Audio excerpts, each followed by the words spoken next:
नमस्कार, मैं हूं डॉक्टर अरुणेश कुमार, भाषा की पाठशाला। आज से हम ये एक नया वीडियो सीरीज शुरू कर रहे हैं जिसका मकसद है मीडिया के छात्रों के लिए ऐसे शब्दों के बारे में बताना जो लगते समानार्थी हैं या एक तरह का अर्थ उन शब्दों का लगता है, लेकिन दरअसल उनका अर्थ, भावार्थ अलग अलग होता है। और ऐसे कॉमन बहुत से शब्द हैं जिनका मीडिया में उपयोग किया जाता है, लिखा जाता है, एंकर्स रिपोर्टर्स बोलते हैं, लेकिन कई बार उसमें गलतियां हो जाती हैं, अर्थ का अनर्थ हो जाता है। तो इससे बचने के लिए भाषा की पाठशाला इस वीडियो को हमने स्टार्ट किया है और आपको हर एक एपिसोड में कुछ ऐसे शब्दों के बारे में बताएंगे जिनका मीडिया में उपयोग किया जाता है। मीडिया के छात्रों को ये जानना बेहद ज़रूरी होता है। तो शुरू करते हैं आज की भाषा की पाठशाला।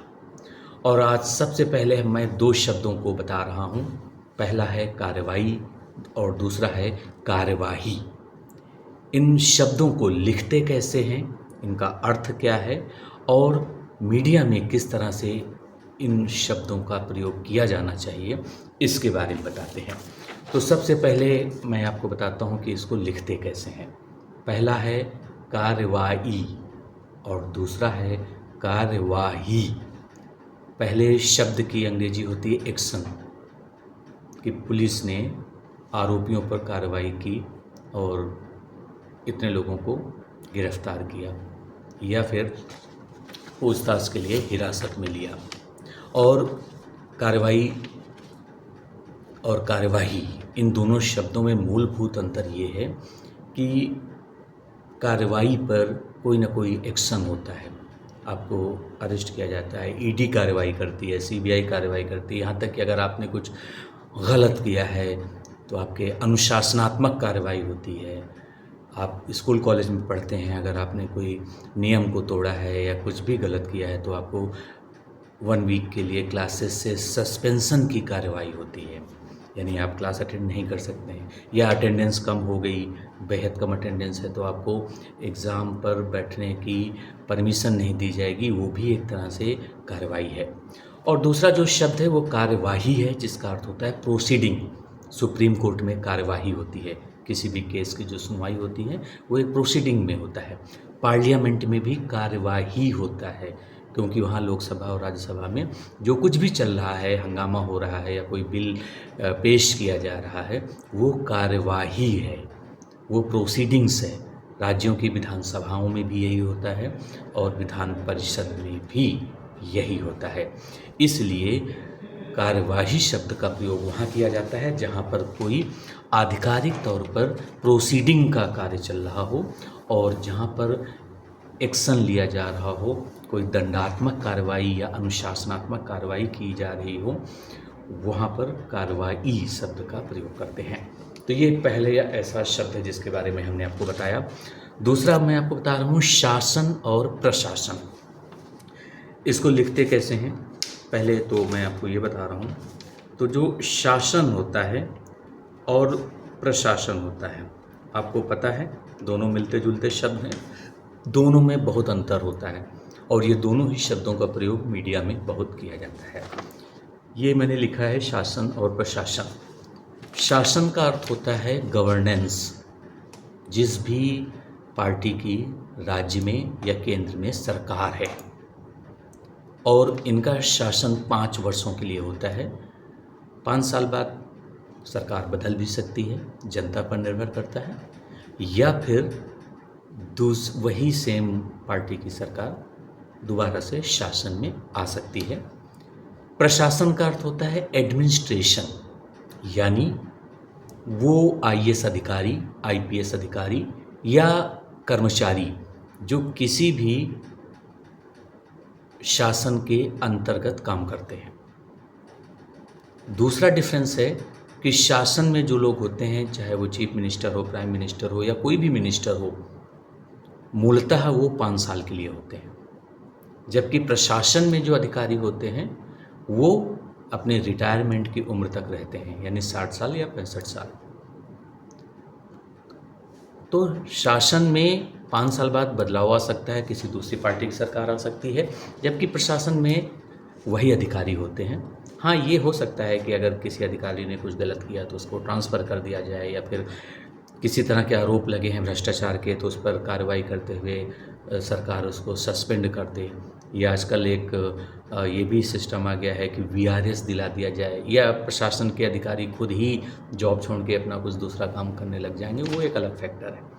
तो शासन और प्रशासन में मूलभूत अंतर यही है कि एक लीडर्स हैं, नेता हैं, मंत्री हैं, मिनिस्टर हैं, ये सब लोग जो सत्ता में हैं वो सब शासन के लोग हैं। प्रशासन के लोग वे हैं जो शासन को चलाने में मदद करते हैं और ये एक दूसरे के सहयोगी हैं। बिना शासन के प्रशासन कुछ नहीं कह सकता, क्योंकि कई बार आपने देखा होगा कि अधिकारी ये कहता है कि शासनादेश के मुताबिक हमने ये कार्रवाई की, तो यानी शासन से ऐसा आदेश आया है। प्रशासन के लोग किसी भी विभाग में हो सकते हैं, पुलिस के भी विभाग हो सकते हैं। जैसे किसी ज़िले में सबसे बड़ा अधिकारी डिस्ट्रिक्ट मजिस्ट्रेट होता है, वो प्रशासन का सबसे बड़ा अधिकारी है। लेकिन वो अधिकारी पुलिस में भी जा सकता है और पुलिस के जो सीनियर अधिकारी होते हैं, एसपी होता है, उनके साथ मिल बैठ के ज़िले की कानून व्यवस्था को कायम रखना होता है, शांति व्यवस्था बनाए रखनी होती है।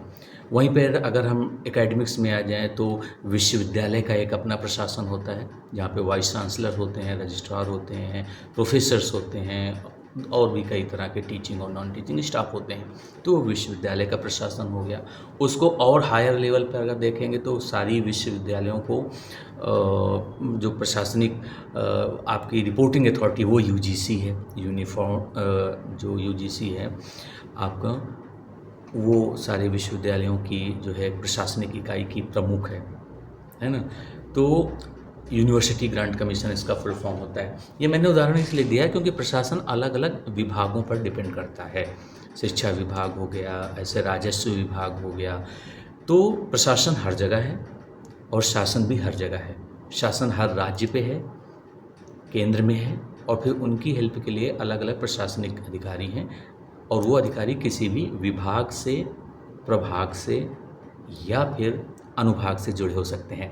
तो यहाँ पर मैंने तीसरा शब्द आपको बताया, विभाग, अनुभाग और प्रभाग। विभाग का अर्थ होता है डिपार्टमेंट, और एक डिपार्टमेंट बड़ा हो सकता है। प्रभाग का मतलब होता है डिवीज़न। जैसे ऑल इंडिया रेडियो की बात करें तो वहाँ पर है न्यूज सर्विसेज डिवीज़न, समाचार सेवा प्रभाग। और आखिर में जो होता है अनुभाग, वो होता है सेक्शन। सबसे छोटी जो इकाई है किसी भी विभाग की या किसी भी डिपार्टमेंट की, वो अनुभाग है। उससे ऊपर फिर प्रभाग, डिवीज़न।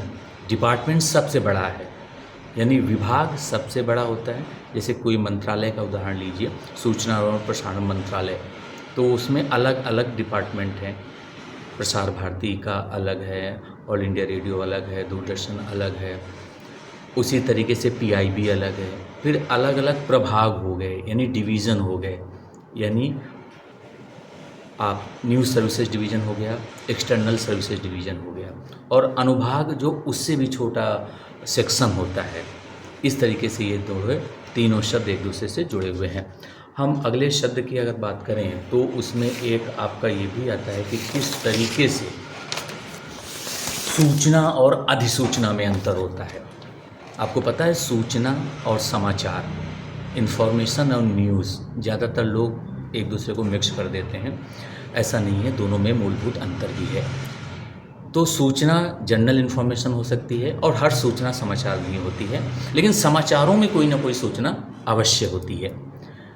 अधिसूचना का मतलब होता है नोटिफिकेशन, कोई आधिकारिक बयान या ऐसा कोई रिलीज़, प्रेस रिलीज़, जो नोटिफिकेशन गवर्नमेंट के ऑफिस से या फिर एडमिनिस्ट्रेशन यानी प्रशासन के तरफ से कोई अधिसूचना जारी की गई हो। तो इन्फॉर्मेशन एंड नोटिफिकेशन, सूचना और अधिसूचना में भी अंतर होता है।